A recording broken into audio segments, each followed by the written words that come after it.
श्री स्वामी समर्थ. जय जय स्वामी समर्थ. पहा देव कसे काम करतो. रात्रीचे सुमारे 10 वाजले असतील. अचानक तब्येत खराब होते याची जाणीव झाली. घरी औषध नव्हते आणि यावेळी माझ्याशिवाय अन्य घरात कुणीच नव्हते. अहो आणि मुलं हे गोव्याला गेले होते आणि घरी मी एकटीच होती. आमच्या कारचा चालक तो आपल्या घरी गेलेला होता. बाहेर श्रावणसरी बरसायला सुरुवात झाली होती. औषधाचे दुकान फारसे दूर नव्हते. मला पायीसुद्धा जाता आले असते, पण पावसामुळे रिक्षानेच जावे असा विचार केला आणि औषध घेण्यासाठी मी घरातून बाहेर पडले. घराशेजारीच असलेल्या राम मंदिराचे काही बांधकाम सुरू होते. मंदिरातील मूर्तीसमोर हात जोडून एक रिक्षेवाला देवाची प्रार्थना करीत होता. मी त्या रिक्षेवाल्याला विचारलं, काय रे, खाली आहे का? मला नेशील का? तो हो म्हणाला. तसा मी त्याच्या रिक्षात बसले. तो रिक्षेवाला बराच आजारी असावा असं माझ्या लक्षात आलं. त्याच्या डोळ्यामधून पाणीसुद्धा येत होतं. मग मला राहावलं नाही आणि त्याला विचारलं, काय रे बाबा, काय होतंय तुला आणि तू रडतोयस कशाला? तुझी तब्येत ठीक दिसत नाहीये. यावर तो उत्तरला, सतत सुरू असलेल्या पावसामुळे मागील 3 दिवसापासून भाडं मिळालं नाहीये, त्यामुळे रोजगारही नाही, म्हणून पोटात 3 दिवसापासून अन्नाचा कणही गेलेला नाहीये. आज तर अंगही फार दुखतंय. आत्ताच देवाला प्रार्थना करीत होतो की देवा, आज तरी मला जेवण मिळू दे, आज तरी मला एखादी सवारी मिळू दे. काहीही न बोलता मी रिक्षा थांबवला आणि समोरच्या मेडिकल शॉपमध्ये गेले. तिथे माझ्या मनात विचार आला की देवानेच तर मला या रिक्षेवाल्याच्या मदतीला मुद्दामून पाठवलं नसेल ना.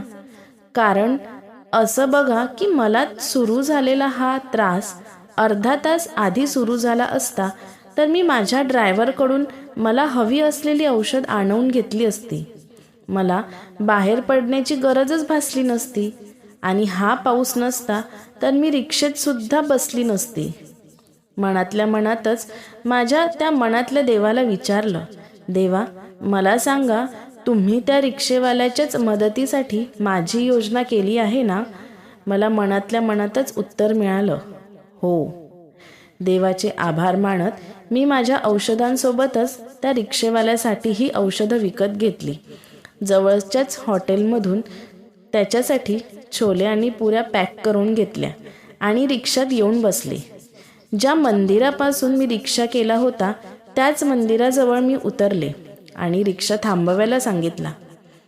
त्याच्या हाती रिक्षेचं भाडं दिलं आणि गरम गरम छोलेपुरीचा पूड आणि त्याच्यासाठी घेतलेली औषधं त्याच्या हाती ठेवत त्याला म्हणाले, हे बघ, छोलेपुरी खाणं झालं की लगेच या 2 गोळ्या घेऊन घे आणि उरलेल्या 2 गोळ्या सकाळच्या नाश्त्यानंतर घे आणि त्यानंतर मला येऊन तुझी तब्येत दाखव. रिक्षेवाल्याला अश्रू आवरता आले नाही. तो रडतच म्हणाला, मॅडम, देवाला तर मी केवळ 2 घास पोटात पडू दे म्हणून प्रार्थना केली होती, पण त्याने तर माझ्यासाठी छोलेपुरी पाठवली. कित्येक महिन्यापासून आपण छोलेपुरी खावी अशी मनात इच्छा होती. आज देवाने माझी ती इच्छा पूर्ण केली. मंदिराजवळ राहणाऱ्या त्याच्या भक्ताची त्याने यासाठी योजना केली आणि त्याच्याकडून हे कार्य करवून घेतले अशी माझी समजूत आहे. तो आणखी बरंच काही बोलत होता आणि भरभरून बोलत होता, पण माझं त्याच्याकडे लक्षच नव्हतं. घरी आल्यानंतर माझ्या मनात आलं, त्या हॉटेलमध्ये खाण्याचे बरेच पदार्थ होते. रिक्षेवाल्यासाठी मी काहीही घेऊ शकले असते, समोसे, भजी आणि जेवणाची थाळी, काहीही. पण मी नेमकं छोलेपुरीच का घ्यावी? रिक्षेवाला म्हणाला, ते खरंच तसं आहे का? देवानेच तर मला आपल्या भक्ताच्या मदतीसाठी पाठवलं नसेल ना. माझं ॲसिडिटी वाढणं, त्यावेळेस ड्रायव्हरचं नसणं, नेमका त्याच वेळी पाऊस पडणं आणि मी रिक्षा करणं.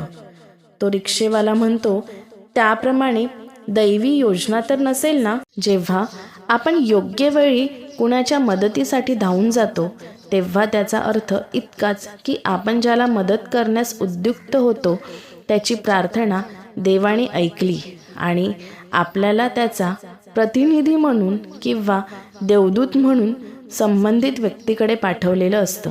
म्हणून आपल्या हातून घडलेलं चांगलं कार्य हे देवाने आपल्याकडून करवून घेतलं आहे असं समजावं.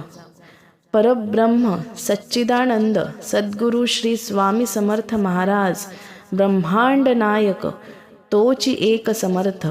श्री स्वामी समर्थ महाराज की जय.